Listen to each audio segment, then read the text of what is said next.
superb. Ballroom dancing, once as stiff as the frocks. Now it's fluid, raunchy, sexy and extremely popular.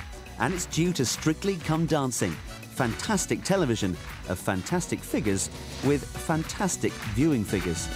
So much so, Ballroom is now a global phenomenon. Storming Hollywood, Bollywood, Gaywood. Gaywood in Kings Lynn? Yes, Gaywood.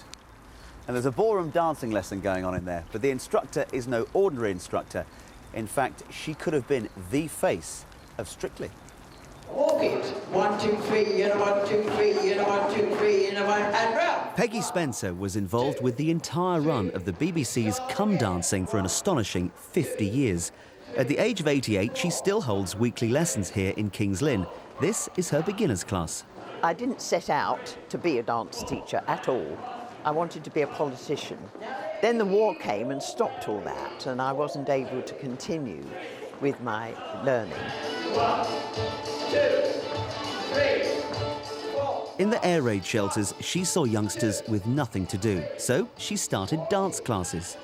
I found that in these classes, I'd got so many people, there must be something more we can do with these people, and I eventually made them into groups to dance against each other. So that grew, and that was the beginning of the formation dancing.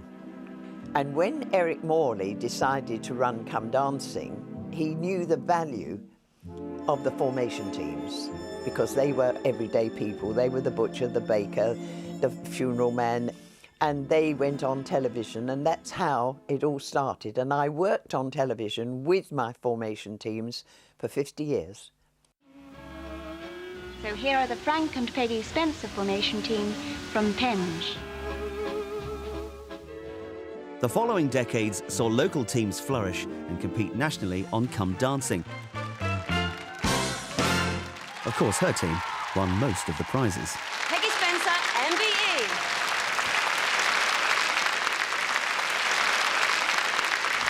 When Come Dancing was relaunched as Strictly, they needed a presenter, and Bruce Forsyth was not first on the producers' list. It was Peggy. A group of the producers had got together and they decided to put on Come Dancing, but with a difference. And they were going to have celebrities, and would I go and take part and help present it and so on and so forth. And I refused. I refused on the grounds I had worked so long with Come Dancing and I felt old. I do feel old. But I did feel old, and I said to them, you want someone to front it who is much younger, much more alive, much more appealing to the young people so that you could bring young people into dancing. So they chose Bruce Forsyth. Lou. Hello, Peggy. Ah. You okay? Yeah, I'm okay. You okay? Yeah, good, thanks. Good. Now, Peggy has her eye on the future. Today, 12-year-old Luke Miller and his dance partner Hannah Creswell-Melstrom have come to see Peggy for a masterclass. Luke and Hannah are already very accomplished, but Peggy's expert eye can pick out places for improvement. Now think of pushing through the water, you see. Think of pushing. That's it. Push through the air. No, that one could be better, you see. That shoots out, doesn't it? Yeah. Doesn't belong anywhere. Ready? And push and out.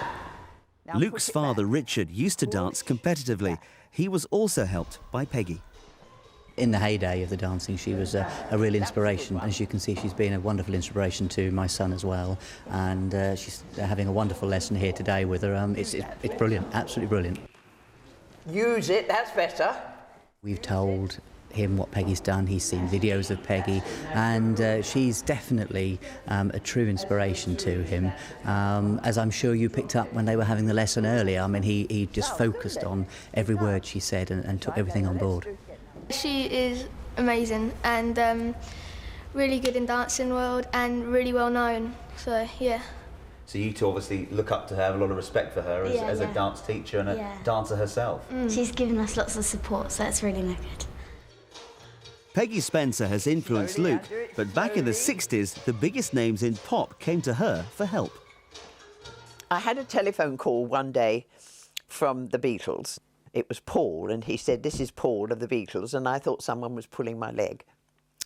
And he said, "Peggy, I've had a dream of a white staircase leading to heaven, and the Beatles in white tail suits coming down the staircase, followed by dancers in beautiful dresses.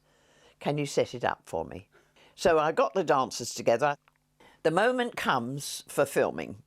We go round to the back of the staircase, and what do you think? There's no steps. There are no steps to get us to the top of the staircase for the dancers to come down. So we all had to go home while he had another staircase built at the back. I used to do about 5 or 6 shows on Blue Peter a year, and they would have a little party dance to teach the kids or something like that. Push it that way. That's it. Now tune that to your feet. I don't think this is me, really, is it?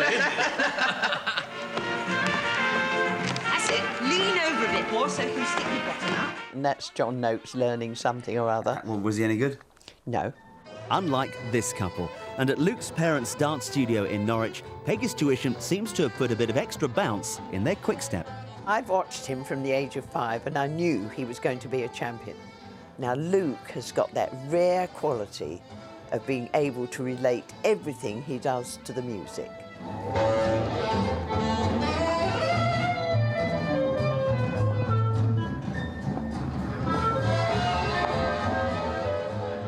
A lot of the time when they were dancing under 12s, we were teaching them, and we still teach them now, but what's happened now they've gone over 12 is they have to do open steps, which means they can do all the fancy bits, all the kicks and flicks and everything.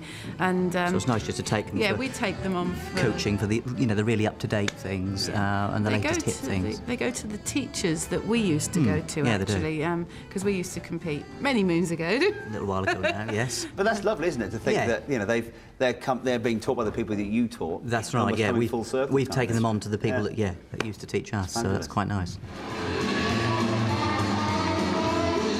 The Champions of Tomorrow national competition is in Blackpool. Luke and Hannah are competing for both the ballroom and Latin titles. I think they've got a great future, and with parents behind them, like they've got, I see that they will get there. World champions, do you think, one day? I would think it's possible, yes. Even at the ages of 12 and 11, Luke and Hannah have scooped all the prizes in the under-14 section. Yay! You haven't got your feet together again, Charlie. You're not listening to me, is he? At 88, Peg is still inspiring people to get out and dance and enjoy. Coming here to King's Lynn was quite different, and finding the feelings of people, I realised how much I have done. I didn't realise it before, but I realised how much I've done, the hundreds of people that I've taught, and what great happiness it has brought. And so I'm thrilled to bits that it's having its revival. And I too was bitten by the dancing bug. You can see how I got on the website, where you can also watch the programme again. That's bbc.co.uk/insideout. And if you like local programmes, don't forget Look East is here on BBC One, 6:30 weekdays. But here's what's coming up on